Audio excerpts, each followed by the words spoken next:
Okay, so here is lesson 15 at the end of Unit 1, as was done in class on Thursday, September 17th.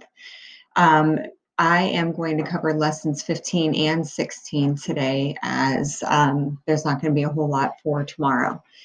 Okay, so in lesson 15, we didn't do much with the entrance ticket. It is basically giving learning targets for today and tomorrow. Demonstrate understanding of the excerpt from chapter 12 of The Lightning Thief. Use evidence from the text to support ideas during text-based discussion, which is tomorrow. And I can follow discussion norms to have an effective text-based discussion. They asked us to discuss what you did on the note catcher, which is the whole purpose of the text-based discussion. So we did not do that.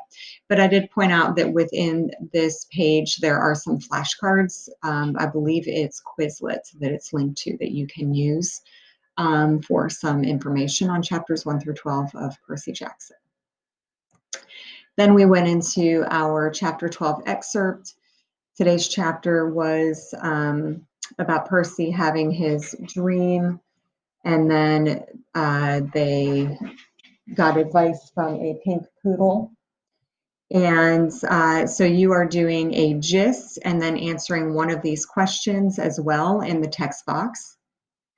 And then the bulk of our time was spent just making sure everyone is on the same page with the end of unit assessment. So there is a video here for you to watch that goes over the end of the unit assessment. So I want to make sure that I made it very clear that the note catcher that was assigned in yesterday's lesson, lesson 14, is a formal grade.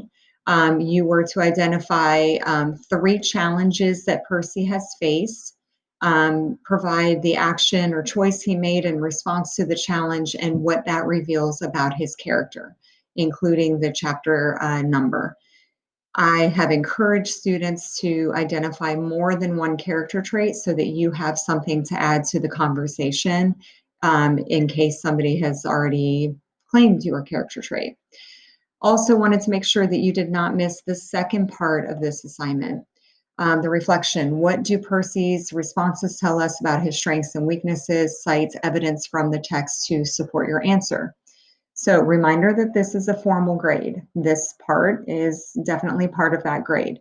You are to write a couple of sentences here where you identify at least one strength that you have found in Percy and at least one weakness.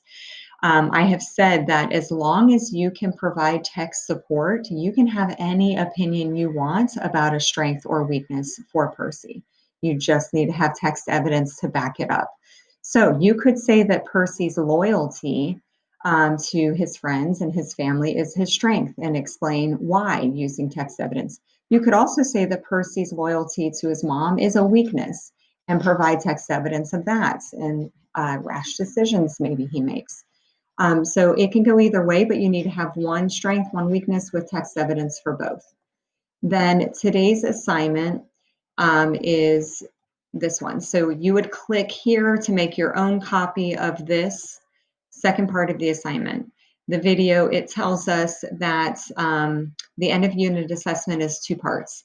The first part here listed is the text-based discussion that will happen tomorrow. There is nothing for you to do on this page for part 1. It is simply going over the expectations for the discussion tomorrow. What you are working on is part 2. And so this, again, is a formal grade. So you are going to identify 3 key events because there are 3 spots here. 1, 2, 3. 3 key events that have happened thus far in Percy Jackson, chapters 1 through 12. You're going to write a sentence explaining the events, and then you're going to give a 2 to 3 sentence description of the events. Make sure these are in chronological order, so the order in which they happened in the story, and that you are using complete sentences and giving a description of that event. This again is a formal grade, but it should be easy. Just follow the directions. And then the last part is simply a reminder that the discussion tomorrow is a formal grade.